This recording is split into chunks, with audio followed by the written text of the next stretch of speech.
напишу я, расскажу я все как есть, как было, с кем когда не ладил я и кого любил я.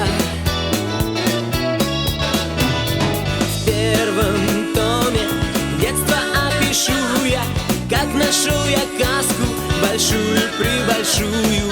В этой каске разводил я краски, на большом разбитом танке рисовал я сказки.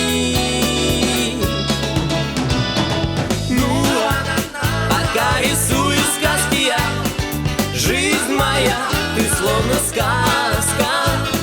Гномы и великаны в ней живут, и нечего им делить. Кончил школу